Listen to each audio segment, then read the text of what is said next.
देखिए, ये वही सरकार है जो एक तरफ सरदार पटेल की मूर्ति बनाती है कि हम सरदार पटेल के विचारों के पर चलेंगे, दूसरी तरफ सरदार पटेल के स्टेडियम का नाम बदलकर मोदी स्टेडियम कर लेते हैं। तो हमें विश्वास नहीं है। ले रहे हैं, ये हमारे लिए आर या पार की लड़ाई है। अगर हम जीतेंगे तो हम जिंदा हैं, अगर ये हम हार गए तो हमारी पूरी हस्ती खत्म हो जाएगी। हम इस पर विश्वास नहीं करते। धोखेबाज लोग हैं। 2 करोड़ रोजगार देने थे, कहाँ हैं? ठीक है, किसानों को MSP पूरा मिलना था स्वामीनाथन कमीशन के रिपोर्ट के हिसाब से, कहाँ है?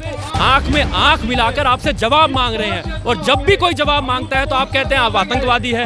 अब आपसे जब भी कोई जवाब मांगता है तो आप कहते हैं देशद्रोही है। तो सर्टिफिकेट बांटना बंद कीजिए। जो पहले हुक्मरान थे, इतिहास दोहराया जा रहा है, हम कह रहे हैं। तो तब भी लड़ने वाले लोगों को ऐसे उग्रवादी आतंकवादी कहा गया था। तो अब भी जो लोग लड़ रहे हैं वो हमेशा हुक्मरान की नज़रों में वो उग्रवादी हैं, नक्सलवादी हैं। औरतें हैं वो 50% समाज का हिस्सा है। अगर आधा समाज चुप रहेगा तो फिर आंदोलन का क्या काम होगा? मतलब आंदोलन तो आधा रह जाएगा ना। तो औरतों को उतनी गिनती में यहाँ आना चाहिए। औरतें पर ये लोग मीडिया को जवाब नहीं देते। ये देते हैं अक्षय कुमार को कि आम कैसे खाएं, काट के कि सीधा गुठली के साथ। तो खेती का काम है जो रोजगार से भी बड़ा है। रोजगार तो हमें चाहिए, वो रोजगार की लड़ाई तो हम लड़ेंगे ही, मगर हम जो छीना जा रहा है उसको भी साथ में लेके चलेंगे। या फिर कान के ऊपर से जाएगी? अगर ट्वीट तो बहुत आ रही है, ट्वीट का इफेक्ट बहुत होता है, क्योंकि दिशा रवि और कितने ग्रेटा थी, तो इन्होंने ट्वीट ही किए थे। तो सरकार को कितनी आग लगी, उन्होंने अरेस्ट कर लिया उनको। बहुत बड़ा असर पड़ा है सरकार को। ट्विटर पे लगाम लगाने वाले हैं वो। इतना बड़ा असर पड़ा है उनको, ये ट्वीट कर रहे हैं जो किसानी आंदोलन में या रोजगार के आंदोलन में। सरकार डरी हुई है। इसी कारण 11 दौर की बातचीत हो चुकी और प्रधानमंत्री जिन्होंने कहा कि वो 56 इंच सीना है और जो फैसला कर लेते हैं उसके बाद वो सोचते नहीं उसके ऊपर, तो उन्हें भी 1.5 साल तक के लिए कानून वापस लेने का दबाव आया। इन्होंने खालिस्तानी कहा, नक्सली कहा। अब ये बनाना चाहते कि ये सिर्फ बुजुर्गों का आंदोलन है, नौजवान है ही नहीं। 2-4 चेहरे हीरो बना के खड़े किए हुए हैं कि ये नौजवान है, वो संयुक्त किसान मोर्चे की अगुवाई में नहीं है। तो आज की जो स्टेज है बहुत अच्छा कदम है संयुक्त किसान मोर्चे का कि नौजवानों को स्टेज दी है। सारे बहन भाइयों ने चाचे तवन यार भाई लेना जोड़कर राम राम थाम देखने लग रहे हो जबरदस्त हरियाणा। और मैं सुथर अपना विकी बैरागी, ना किसी का दुश्मन ना किसी का सागी। किसान आंदोलन चल रहा है और फिलहाल टिकरी बॉर्डर के मंच पे हैं और 3 महीने पूरे हो गए हैं इन किसानों की लड़ाई ने। और 3 महीने में आज 3 महीने पूरे होने पर किसान युवा किसान दिवस मनाया गया और मंच संचालन जो है वो युवा नौजवानों तक ही दे दिया गया। युवा आज के दिन 2 मोर्चे संभाल रहे हैं, एक दिल्ली के बॉर्डर पे किसानों का मोर्चा और दूसरा खुद के हकों की लड़ाई भी रोजगार ने लेकर सरकार के खिलाफ। मोदी जी रोजगार दो का ट्विटर पे ट्रेंड चला रखा है और 5 मिलियन से ज़्यादा ट्विटर पे ट्वीट युवाओं ने कर रखा है। तो बातचीत करेंगे युवा नौजवान जो साथी हमारे मौजूद हैं कि कितना असर सरकार पे इन चीज़ों तक पड़ेगा, सरकार सुनेगी कि नहीं सुनेगी। राम राम जी भाई। जी नमस्कार। नाम क्या अपना? मैं दिनेश हूँ, क्रांतिकारी युवा संगठन से। तो दिनेश भाई, इस तरीके से जिस तरह आज युवाओं तक मंच संभालते ही दे दिया गया है, तो कितना असर युवा नौजवानों में पड़ेगा, कितना और जोश आएगा और आंदोलन में कितना फायदा होगा? देखिए, ये बहुत अच्छी पहल भी है, कहा जाए कि युवाओं को आगे लेके आया जा रहा है। पर मैं ये एक बात भी साफ कर देना चाह रहा हूँ कि जो यहाँ पर लोग बैठे हैं, चाहे वो 70 साल का बुजुर्ग हो, वो भी युवा है, क्योंकि वो इस आंदोलन के साथ पूरा मजबूती के साथ लड़ रहा है और वो लगातार इस आंदोलन को 90 दिन तक बनाए हुए है। यानी कि वो हो सकता है शरीर से बुजुर्ग हो, पर उसके विचार जो हैं, उसका जो जोश है वो युवाओं वाला ही है। इसी कारण से 90 दिन से ज़्यादा होने के बावजूद ये आंदोलन अभी ज़मीन पर है और लगातार बढ़ रहा है और सरकार दबाव में है। लगातार सरकार पे दबाव बना हुआ है कि वो किसानों से बात करे। इसीलिए नरेंद्र सिंह तोमर जो आके बार बार कह रहे हैं कि अभी भी बातचीत का रास्ता खुला है और हम बात करने को तैयार हैं। यानी कि ये जो यहाँ पर जो बैठे लोग हैं, चाहे वो युवा हैं, बुजुर्ग हैं, उनका अंदर जो जोश है और जो उनका इरादा जो मजबूत है, जो युवाओं का होता है, उसी तरह का इरादा है। तो इस कारण से ये बहुत अच्छी पहल भी है और इससे युवाओं को मौका मिला है अपनी बात कहने का और अपने विचार को रखने का भी। बिल्कुल, लेकिन वो जो बुजुर्गों की बात कही है वो 3 महीने तक हर कोई देखने लग रहा है कि चाहे उम्र 90 साल हो, हौसला 16 साल के बालक जैसा है हर बुजुर्ग के अंदर। तो बात करेंगे कि कानूना पे सरकार के रवैये की, उदासीन सा रवैया है जिन्हें सरकार का कोई फर्क नहीं पड़ रहा है, किसान बैठे हैं, समाधान क्यों कर ले? नहीं, मैं इसमें आपसे थोड़ा सा इस बात से थोड़ा मतभेद रखूंगा कि ऐसा नहीं है कि दबाव नहीं पड़ रहा है या उदासीन है। मुझे लगता है कि सरकार डरी हुई है, इसी कारण 11 दौर की बातचीत हो चुकी और प्रधानमंत्री जिन्होंने कहा कि वो 56 इंच सीना है और जो फैसला कर लेते हैं उसके बाद वो सोचते नहीं हैं उसके ऊपर, तो उन्हें भी 1.5 साल तक के लिए कानून वापस लेने का दबाव आया, यानी वो भी पीछे हटे, यानी कि सरकार डरी हुई है। उनका वोट बैंक जो हरियाणा का जाटलैंड है या पश्चिमी यूपी का जो वोट बैंक है वो खिसक रहा है, यूपी में चुनाव आने वाला है, इसीलिए वो शायद इस चीज़ को समझ रहे थे, इसीलिए वो कह रहे हैं कि 1.5 साल हम पीछे खिसका देंगे। पर किसानों ने उनका प्रस्ताव खारिज किया और कहा कि ये तीनों कानून वापस होने चाहिए, और इसलिए भी वापस होना चाहिए क्योंकि जो तीसरा कानून है जो जमाखोरी को बढ़ावा देगा, ये केवल किसान विरोधी नहीं है, ये देश विरोधी है, ये देश का जो मजदूर है उसके भी विरोध में है। क्योंकि अगर कोई भी व्यक्ति ज़रूरत से ज़्यादा खरीदेगा और जमा कर लेगा, और अंबानी अडानी क्योंकि छोटे अमीर नहीं है, छोटे पूंजीपति नहीं है, वो बड़े पूंजीपति हैं, जितना एफसीआई में गवर्नमेंट अकेली स्टॉक करती है उससे ज़्यादा वो स्टॉक कर सकते हैं। और जब वो ज़रूरत से ज़्यादा स्टॉक करेंगे और मार्केट में जब सप्लाई कम होगी, यानी पूर्ति कम होगी और मांग ज़्यादा होगी, तो मांग के बढ़ने के कारण कीमतों में बढ़ोतरी होगी, और जब कीमतों में बढ़ोतरी होगी तो वही माल जो 5 रुपये का है अंबानी की कीमत बढ़ने के बाद 50 रुपये का भी बेच सकता है। यानी कि गरीब विरोधी कानून है, जो मजदूर दिल्ली में फैक्ट्रियों में काम करते हैं, अलग अलग जगह काम करते हैं, उनके भी खिलाफ। लेकिन सरकार तो बार बार कह रही है एमएसपी भी रहेगी, एफसीआई भी रहेगी, मंडियां भी रहेंगी, फिर भरोसा क्यों नहीं है? देखिए, ये वही सरकार है जो एक तरफ सरदार पटेल की मूर्ति बनाती है कि हम सरदार पटेल के विचारों के पर चलेंगे, दूसरी तरफ सरदार पटेल के स्टेडियम का नाम बदलकर मोदी स्टेडियम कर लेते हैं। तो हमें विश्वास नहीं है, हम इस पे विश्वास नहीं करते। धोखेबाज लोग हैं, 2 करोड़ रोजगार देने थे, कहाँ हैं? ठीक है, किसानों को एमएसपी पूरा मिलना था स्वामीनाथन कमीशन के रिपोर्ट के हिसाब से, कहाँ है? ठीक है, लोगों को स्वास्थ्य चाहिए, पढ़ाई चाहिए, मतलब नौकरियां चाहिए, उस पर बात नहीं हो रही है। बात हो रही है कि किस तरह से हिंदू मुसलमान को लड़वाया जाए, किस तरह से राष्ट्रवाद का सगुफा छोड़ा जाए कि हम राष्ट्र, कुछ लोग राष्ट्र के साथ हैं, कुछ लोग राष्ट्र के खिलाफ हैं। अरे भैया, ये राष्ट्र इस देश के लोगों से बनता है और आप इन लोगों को भरमाइए मत, ये समझ रहे हैं। और आपका इस कारण से यहाँ पे आंख में आंख मिलाकर आपसे जवाब मांग रहे हैं, और जब भी कोई जवाब मांगता है तो आप कहते हैं आप आतंकवादी है, आपसे जब भी कोई जवाब मांगता है तो आप कहते हैं देशद्रोही है। तो सर्टिफिकेट बांटना बंद कीजिए, ठीक है? तो सरकार, यहाँ की जनता को समझ में आ गया है कि ये सिर्फ जुमलों की सरकार है, अब जुमलों से पेट नहीं भरता है। इसीलिए यहाँ पर जो लोग बैठे हैं अपने हक और हुकूक के लिए बैठे हैं, जुमले से पेट नहीं भरेगा, रोटी से भरेगा। युवा एक तरफ किसान आंदोलन में जान फूंक रहे हैं और दूसरी तरफ अपने हक की लड़ाई भी लड़नी शुरू कर दी। ट्विटर पर ट्रेंड चलाया मोदी जी रोजगार दो, तो क्या लगा है दोनों तरफ से घेर के तैयारी है, और कितना असर सरकार पर पड़ेगा? मन सुना है कि नहीं सुना? नहीं, सरकार पे दबाव है,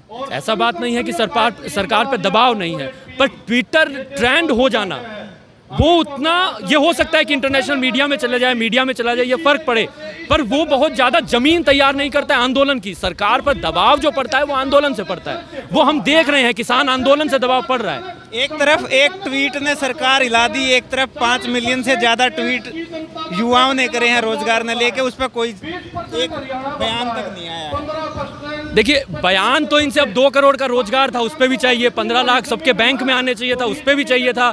क्यों देश की जीडीपी इतनी नीचे चली गई, इस पे भी चाहिए था। क्यों 40 साल के बाद इतनी बड़ी बेरोजगारी है, इस पे भी चाहिए था। पर ये लोग मीडिया को जवाब नहीं देते, ये देते हैं अक्षय कुमार को कि आम कैसे खाएं, काट के कि सीधा गुठली के साथ। तो ये इस तरह के जवाब प्री प्लान्ड इंटरव्यूज हैं, उन पर जवाब देते हैं कि मोदी जी आप तो फकीर हैं, झोला लेके चलेंगे, ये चलेंगे, वो चलेंगे। तो क्या फकीर थे तो सबको फकीर बना देंगे, या देश को आगे बढ़ाने का काम करेंगे? देश को जब आप छोड़ के जाएंगे तो फकीरी की हालत में छोड़ के जाएंगे या तरक्की की राह पे छोड़ के जाएंगे?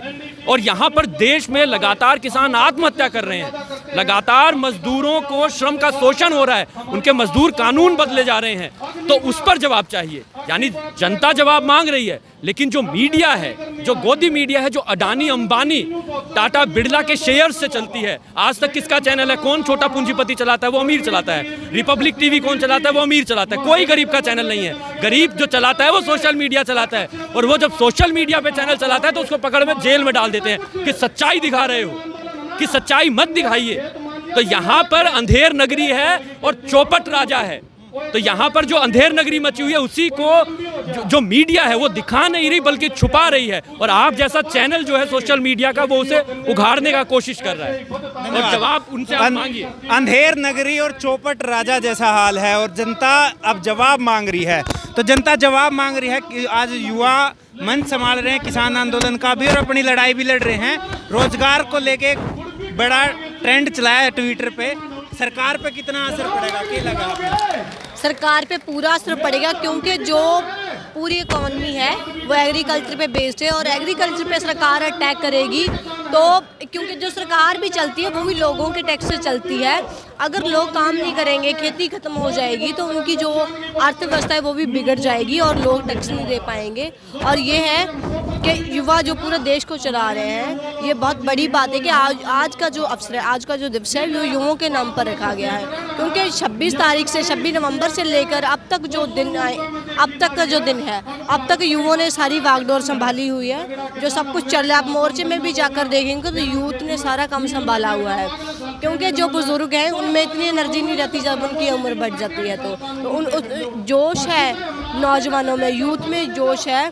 और जो राय होती है, एडवाइसेस होती है संयुक्त किसान मोर्चे की, यूथ उनको बराबर रूप से इम्प्लीमेंट करता है। अभी जो चक्का जाम का था वो बेहतर तरीके से हुआ, महा रिलीज हुई है, वो यूथ ने पहल की है तभी सब कुछ हुआ है। और युवा की अगर बात की जाए तो हमारे संयुक्त किसान मोर्चा में एक सबसे छोटी उम्र का लीडर है अरजिंदर सिंह दीप सिंह वाला, कृति किसान यूनियन के वाइस प्रेसिडेंट है वो। तो हमें लगता है कि ऐसे नौजवानों को, यूथ को, इन लोगों को अपने हीरो बनाना चाहिए। यूथ ने बनाया हुआ है, क्योंकि अगर अभी इन साथी ने बात की कि हम तो अक्षय कुमार की बात की, सनी देओल की बात की, तो सिर्फ फिल्मों में उन लोगों के जो प्रतिनिधि बनते कि हम लोगों की फिक्र करते हैं, उनके फेवर में खड़े हैं। जबकि अब देखा जाए, जब हमारी एग्जिस्टेंस की लड़ाई है, हमारी होंद की लड़ाई है, तो अब हमारे जो हीरो हैं अब हमारे सामने आए हैं। तो हमें पहचानना चाहिए कि यूथ के हीरो कौन है, हमें किन्हें अपना आइडल बनाना चाहिए। सरकार एक तरफ कह रही है कि सब चीज़ें फ़ायदे के लिए हैं, किसान भरोसा क्यों नहीं कर रहे हैं? आखिरी भरोसे की कमी किता रही है, ये लगा आपने? देखिए जी, भरोसा तो हमें बिल्कुल नहीं है, क्योंकि पहले दिन से ही किसान कह रहे हैं कि ये कानून हमारे लिए अच्छे नहीं हैं। ये तो ये बात क्यों हुई कि कोई मेरा भला करना चाहे, मेरे को नहीं चाहिए, मैं जैसी हूँ वैसी ठीक हूँ। कोई धक्के से मेरा भला करना चाहेगा तो ये गलत होगा ना, ये तो कोई डेमोक्रेटिक राइट, उनका कोई राइट ही नहीं है। मेरा जो राइट है मैं कहूँगी कि ये गलत है, मुझको नहीं चाहिए, ये चीज़ मेरे लिए बुरी है। तो ये चाहिए कि खेती कानून जो है वो पहले दिन से ही वो कह रहे हैं कि हमारे लिए अच्छे नहीं है, और वो धक्का कर रही है मोदी सरकार। 2 करोड़ रोजगार के वादे भी युवाओं को दिए थे, और आज हालात इसी है कि युवा खुद रोजगार मांगने लग रहे हैं कि ट्विटर पे ट्वीट कर करके। तो ट्वीट से कितना असर पड़ा है, सुनेगी सरकार या फिर कान के ऊपर से जाएगी? देखो, ट्वीट तो बहुत आ रही है, ट्वीट का इफेक्ट बहुत होता है, क्योंकि दिशा रवि और कितने ग्रेटा थी, तो इन्होंने ट्वीट ही किए थे, तो सरकार को कितनी आग लगी, उन्होंने अरेस्ट कर लिया उनको। तो एक ट्वीट ने हिला दिया। ट्वीट ने हिला दिया सबको। एक छोटी सी उम्र की जो लड़की थी ग्रेटा, उसे एक ट्वीट ने हिला के रख दिया। तो ट्वीट का बहुत असर होगा, पर ये नहीं है कि सरकार इतने ट्वीटों से हमें रोजगार दे रही, क्योंकि ट्वीट तो किसानी आंदोलन पे भी बहुत हो रही है। तो ये नहीं, इसके लिए तो संघर्ष करना पड़ेगा, ज़मीन पे भी आना पड़ेगा इसे लड़ने के लिए। सोशल मीडिया का भी बहुत बड़ा रोल है इस आंदोलन को जीतने में, रोजगार को लेने में। तो इसमें यूथ को स्ट्रगल भी करना पड़ेगा और साथ साथ में सोशल मीडिया का प्रयोग भी करना पड़ेगा। युवा हैं आप, सरकार के खिलाफ जो भी आवाज़ उठावा है, चाहे किसान हो, चाहे आप स्टूडेंट्स की बात कर लो, चाहे सीए मुस्लिम थे उनकी बात कर लो, तो वो देश विरोधी, खालिस्तानी, एंटी नेशनलिस्ट बिराना के हो जावे सरकार। फिर वो देशभक्त कौन बच गए सरकार की नज़र में, क्या लगा आपने? देखिए, सरकार तो ये कहती है कि हम देशभक्त हैं, अपने आप को वो देशभक्त कहते हैं, क्योंकि वो कहते हैं कि हम हिंदू राष्ट्र की बात करते हैं, हम लोगों के भला सोचते हैं, हम देशभक्त हैं। तो अगर कुछ भी चलता है, उन्होंने तो हमारे जो सिलेबस है स्टूडेंट्स का पढ़ने का, तो हमारी एजुकेशन प्रणाली में भी उन्होंने भगत सिंह को भी आतंकवादी लिखा हुआ है। तो स्वाभाविक सी बात है कि जो पहले हुक्मरान थे, इतिहास दोहराया जा रहा है, हम कह रहे हैं, तो तब भी लड़ने वाले लोगों को ऐसे ही उग्रवादी, आतंकवादी कहा गया था। तो अब भी जो लोग लड़ रहे हैं वो हमेशा हुक्मरान की नज़रों में वो उग्रवादी हैं, नक्सलवादी हैं। मैंने पहले भी मैं कह चुके हैं कि अगर अपने हक के लिए लड़ना नक्सलवादी हैं तो किसान भी कहते हैं कि हम भी नक्सलवादी हैं, हम लड़ेंगे अपने हकों के लिए। तो नक्सलवादी होना कोई, हम तो कहते गर्व से कहते हैं कि अगर लड़ना है तो ठीक है, हम नक्सलवादी हैं। शुरू वाले दिन से ही आप भी किसान आंदोलन में खूब सेवा कर रहे हो, आज मंच संभालने का मौका मिला है, तो क्या लगा है कितना बदलाव इस चीज़ का होगा, युवा और कितना जोश के साथ आगे आएंगे? देखो आज भी हरियाणा से, पंजाब के काफ़ी स्टेट से युवा बहुत ज़्यादा यहाँ पे पहुँचा है और हमें लग रहा है जब युवा घर से निकलना शुरू करेगा तो केंद्र सरकार हिल जाएगी, ये हमें विश्वास है। युवा आज भी काफ़ी संख्या में हमने देखा है और हरियाणा या पंजाब में कई कई आंदोलन चला हुआ है, वहाँ पे युवा साथी बहुत ज़्यादा पहुँच रहे और देखा गया, हमने अभी फ़ोन में देखा कि हमारी बहनें भी आगे आ रही हैं अभी, तो ये सरकार को बहुत बड़ा फर्क पड़ेगा इस चीज़ों से। बिल्कुल, बहनें साथ में भी बैठी हैं और भी बिल्कुल बढ़ चढ़ के हिस्सा ले रही हैं, आवाज़ उठाना शुरू कर दिया है इनने भी। तो सरकार एक तरफ जब कह रही है कि भाई सरकार तो आम आदमी की, गरीबों की सरकार है, लेकिन जो आम युवा मजदूर किसान उरे बैठे हैं इनकी सुन नहीं रही है, फिर क्या लगा है कि ये रास्ता निकलेगा? रास्ता तो निकलेगा, पिछले 90 दिन से किसान यहाँ पे बैठे हैं, तो सरकार को पता ये हिलने वाली तो है नहीं है, क्योंकि यहाँ पे सभी किसान अन्नदाता बैठे हैं, इनको धूप नहीं लगती, कोई सर्दी, अभी पीछे 3-4 महीने सर्दी भी कितनी कड़ाके की सर्दी पड़ी है और किसान फिर भी नहीं हिला। शुरू में लोग आए थे, किसान साथी आए थे, अभी तक इतने हैं और कितनी भी गर्मी पड़े किसान फिर भी यहीं पे रहेंगे। बिल्कुल, किसान आंदोलन ने लेकर बात चली थी कि युवा जो हैं, कोई बात नहीं, कह रहे थे कि युवा जो हैं वो वापस चले गए हैं, किसान आंदोलन कमज़ोर हो गया है, लेकिन आज युवा मंच संभाल रहे हैं, किसान युवा दिवस मनाया जा रहा है, तो क्या जवाब दिया जा रहा है सरकार से, कितना असर पड़ेगा? देखिए, अब जैसे कि पहले से ही कोई ना कोई षड्यंत्र रचा जा रहा है कि जैसे इन्होंने खालिस्तानी कहा, नक्सली कहा, अब ये बनाना चाहते कि ये सिर्फ बुजुर्गों का आंदोलन है, नौजवान है ही नहीं। 2-4 चेहरे हीरो बना के खड़े किए हुए हैं कि ये नौजवान है, वो संयुक्त किसान मोर्चे की अगुवाई में नहीं है। तो आज की जो स्टेज है बहुत अच्छा कदम है संयुक्त किसान मोर्चे का कि नौजवानों को स्टेज दी है। तो ये मैसेज है उन लोगों को कि देखिए ये कौन से नौजवान है जो आज बोल रहे हैं। अगर आप ये बोल रहे हो कि यहाँ पे नौजवान नहीं है, नौजवान है, पहले दिन से हैं और जब तक ये लड़ाई रहेगी तब तक नौजवान रहेंगे। और ये तो पॉसिबल ही नहीं है कि सिर्फ यहाँ बुजुर्ग रह रहे हैं, क्योंकि हम जो पहले दिन से यहाँ पे हैं हम भी नौजवान हैं। हम यहाँ देख रहे हैं कि हमारे जो साथी है वो नौजवान हैं, वो काम भी करते हैं, वॉलंटियर ड्यूटी भी संभालते हैं। उनको नौजवान क्यों नहीं देखा जाता, वो बीजेपी का IT सेल ही जान सकता है। एक और सवाल है कि लड़कियों को घर वाले ज़्यादातर अलाउ नहीं करते इस तरीके की जगह पे भेजने में, लेकिन इस बार देखा गया महिलाएं खुद आई हैं, लड़कियां आई हैं, बुजुर्ग महिलाएं जो हैं वो भी आई हैं। तो देश में एक बड़ा बदलाव आ रहा है कि ये आंदोलन ने बहुत कुछ बदला है और जैसे कि इस आंदोलन को हम ले रहे हैं, ये हमारे लिए आर या पार की लड़ाई है। अगर हम जीतेंगे तो हम जिंदा हैं, अगर ये हम हार गए तो हमारी पूरी हस्ती ख़त्म हो जाएगी। हम ये मानते हैं कि अगर आज हम लड़कियां नहीं आगे आएंगी, क्योंकि जो औरतें हैं वो 50% समाज का हिस्सा है। अगर आधा समाज चुप रहेगा तो फिर आंदोलन का क्या काम होगा, मतलब आंदोलन तो आधा रह जाएगा ना। तो औरतों को उतनी गिनती में यहाँ आना चाहिए। औरतें पहले कम थी, धीरे धीरे बढ़ रही हैं और 8 मार्च औरत दिवस आ रहा है, तो उस पर भी जो औरतों की ऑर्गेनाइजेशन है वो कोशिश कर रही है कि बहुत बड़ी गिनती में औरतों को और लाया जाए। आपने कहा कि अगर आंदोलन में हार होगी तो शायद जिंदगी ना रहे, ऐसा क्यों लगा है कि इस आंदोलन पे ही जीना मरना लिख रखा है? जैसे पंजाब में ये है कि बहुत टाइम बाद एक आंदोलन खड़ा हुआ है। पंजाब ने बहुत कुछ देखा है, बहुत ज्यादतियाँ सही हैं, मगर वो सरकार के खिलाफ बोले नहीं। जैसे GST के खिलाफ कोई नहीं बोल पा रहा था, आज जो इस आंदोलन को देखते हुए आज का व्यापारियों ने बंद करा हुआ है GST के विरोध में। तो अगर ये आंदोलन खत्म, मतलब आंदोलन नहीं रहा, तो जो ये खेती बाड़ी का है पूरा सत्यानाश हो जाएगा। हमारा जो पंजाब और हरियाणा है ज़्यादातर वो खेती पे डिपेंड करता है। अगर खेती भी प्राइवेट हो जाएगी तो हम खाएंगे क्या?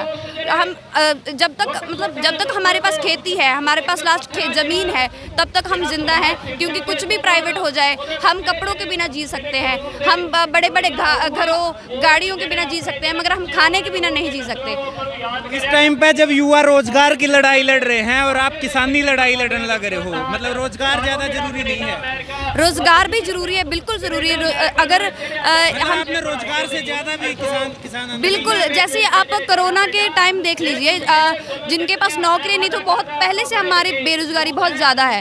लेकिन जब पूरे रोजगार बंद था, फैक्ट्रियां बंद हो गई, पूरा काम धंधा बंद हो गया, सिर्फ जो पंजाब या हरियाणा का जो खेती बाड़ी इलाका है वो अच्छा चल रहा था, क्योंकि वो खेती बाड़ी से जुड़े हुए हैं। क्योंकि खेती का काम नहीं रुका, फसलों का काम नहीं रुका, इसीलिए कोई वहाँ भूखा नहीं मरा।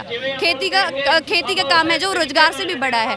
रोजगार तो हमें चाहिए, वो रोजगार की लड़ाई तो हम लड़ेंगे ही, मगर हम जो छीना जा रहा है उसको भी साथ में लेके चलेंगे। तो ट्विटर पे जो ट्रेंड चलाया है मोदी जी रोजगार दो, कई मिलियन ट्वीट्स हुए हैं इसको लेके, कितना असर सरकार पे पड़ेगा? सुनवाई होएगी कि नहीं होएगी? बहुत 2 करोड़ रोजगार के वादे करे थे आपने। आज की खबर मैंने देखी है पंजाबी ट्रिब्यून की, बहुत बड़ा असर पड़ा है सरकार को। ट्विटर पे लगाम लगाने वाले हैं वो, इतना बड़ा असर पड़ा है उनको, ये ट्वीट कर रहे हैं जो किसानी आंदोलन में या रोजगार के आंदोलन में, तो लगाम लगा रहे हैं इस पर। मगर जो सोशल मीडिया पे जितनी लगाम लगा लें, मैदान पे लगाम नहीं लगा सकते। आंदोलन हमारे रोजगार के लिए भी बढ़ेंगे, किसानी आंदोलन के लिए भी बढ़ेंगे। Thank you. तो युवा किसान दिवस आज है और ये युवा नौजवान जो हैं वो मंच संभाल रहे हैं किसान आंदोलन का, और इस किसान आंदोलन में एक तरफ जो मंच संभाल रहे हैं, दूसरी तरफ अपने रोजगार की लड़ाई भी लड़ रहे हैं। और सोशल मीडिया पे, ट्विटर पे मोदी जी रोजगार दो का ट्रेंड चला रखा है। अब देखना यो है कि सरकार कब इन मुद्दों पे इनकी सुनवाई करेगी, कब युवाओं ने रोजगार मिल पाएंगे, कब किसानों ने उनके हक मिल पाएंगे, और कब इस देश में शांति स्थापित हो पाएगी। हम देखते रहिए जबरदस्त हरियाणा। इस वीडियो ने लाइक शेयर कर दियो, यूट्यूब पे सब्सक्राइब कर लियो, फेसबुक पेज फॉलो कर लियो। कैमरे के पीछे कालू, राम राम।